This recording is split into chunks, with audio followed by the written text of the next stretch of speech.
In 1931, at Calshot on Southampton Water, an attempt was made to break the world airspeed record for a seaplane and gain the prestigious Schneider Trophy.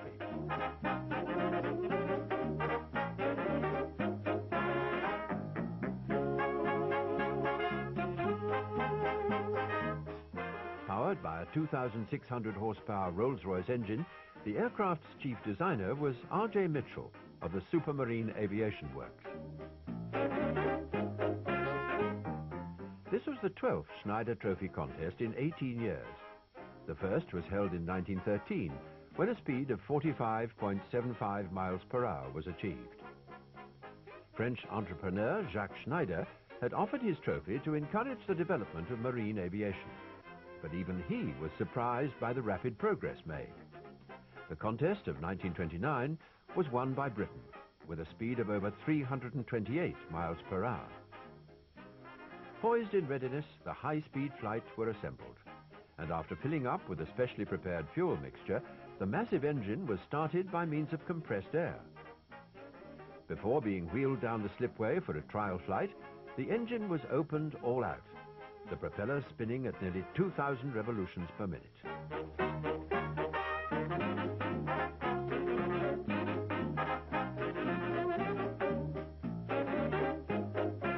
Each aircraft had to perform tests for navigability and watertightness, as well as sheer speed. This meant flying and taxiing exercises and a mooring test to check that each plane could stay afloat for at least 6 hours. Speed trials then took place the following day.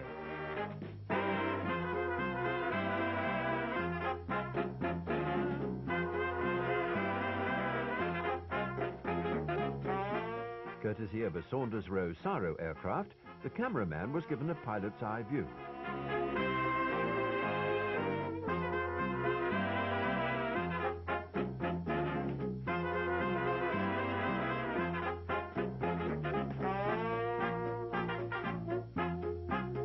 Shortly before the contest, Lady Houston, sponsor of the British entry, arrived to meet the team.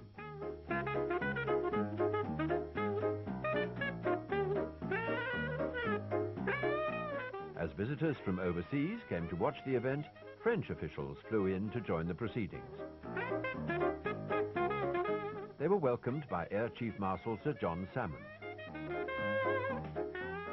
Bad weather on September the 12th, the day scheduled for the attempt, caused a delay, but the following day brought ideal conditions. And so, with the starting signal fired from HMS Medea, the S-6B plane and Flight Lieutenant J.N. Boothman took to the sky. With a new course speed of 340 miles per hour and world airspeed record of 404 miles per hour, he secured the trophy for Britain outright.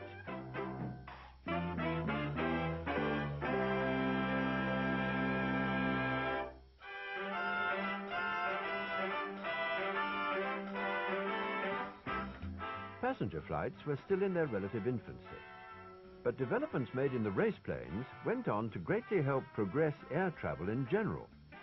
Municipal airports, like this one in Surrey, became established during the 1930s.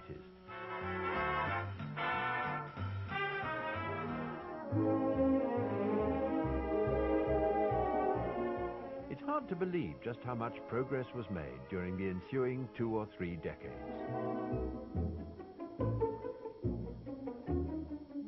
Busy and bustling with travellers, well-wishers and airport crew, this is London Airport in the 1950s.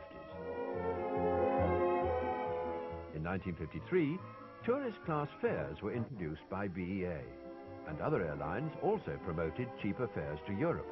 Pan American Airways offered a single flight to Brussels or Amsterdam for £8 5 shillings. That may not sound a lot, but the weekly wage of a stewardess was only £5 17 6.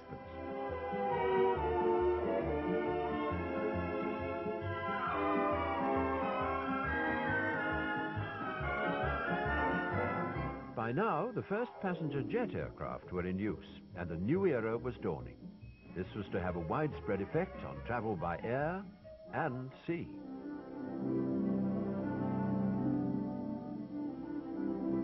Until 1957, the most popular way of crossing the North Atlantic was still ocean liner. One of the largest, fastest and best-loved passenger ships in service between Europe and New York was RMS Queen Mary. She entered service in 1936 and later took the blue ribbon for a record-breaking crossing. Periodically, she entered dry dock at her home port, Southampton. Having discharged her passengers, the Queen Mary is to vary her routine by going into dry dock. The flooded dry dock is ready and waiting for the ship to enter. The cable drums start to revolve. As they do, the huge steel door to the dock, which they call a caisson, begins to slide silently from across the dock entrance. This lock gate or caisson weighs, so I'm told, a mere 1,300 tons.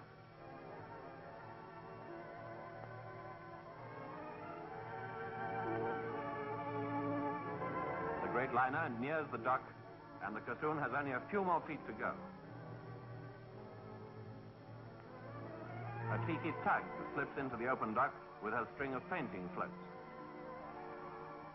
The great moment has arrived.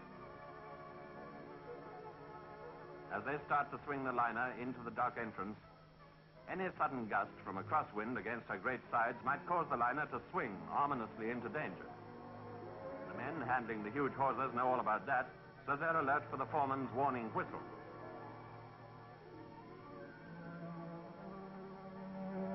Slowly, a foot at a time, she's moved forward.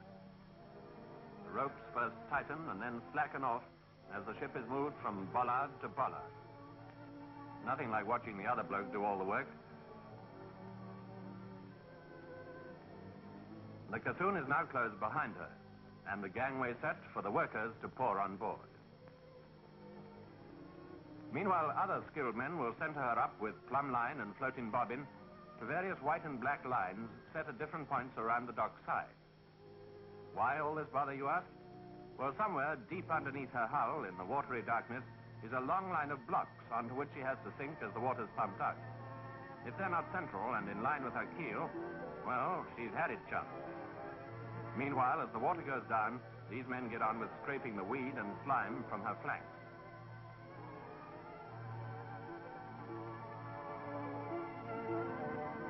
Most dry docks use shoring poles like this to keep the ship upright.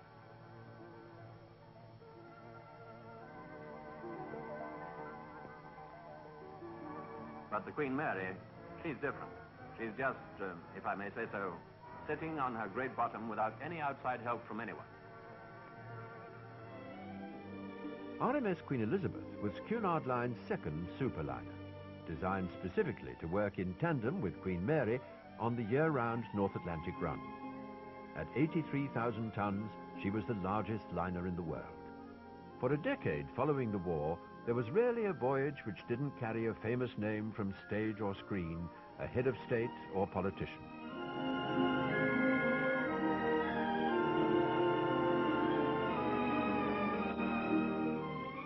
Whilst the south of England still had rationing of certain items, the pantries of the Queen liners were stocked in New York, where supplies were plentiful. Sumptuous interiors, cuisine to rival the best hotels, and sheer size made the duo not only the pride of the region, but the pride of Britain, and helped maintain Southampton's reputation as gateway to the world.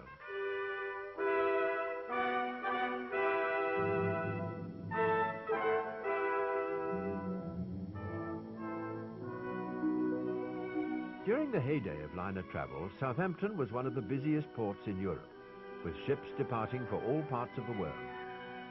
People destined for South or East Africa would often travel aboard one of the Union Castle Line ships, with their distinct lavender-colored hulls. Flagship of the fleet was the elegant Windsor Castle. When launched in 1959 by Her Majesty the Queen, she was the largest British liner since the Queen Elizabeth. Despite fierce competition from the airlines, the service continued until 1977. Without question, the P&O vessel Canberra left her mark on maritime history. She was one of the last liners to be built to take passengers around the world as a means of transport from place to place. Her maiden voyage from Southampton to Australia took place in 1961. In the years that followed, she carried out a mixture of line voyages and cruises. For every traveler, even the most experienced, the moment of departure is full of excitement, as a new adventure is begun. On such a classic liner as Canberra, this was an event in its own right.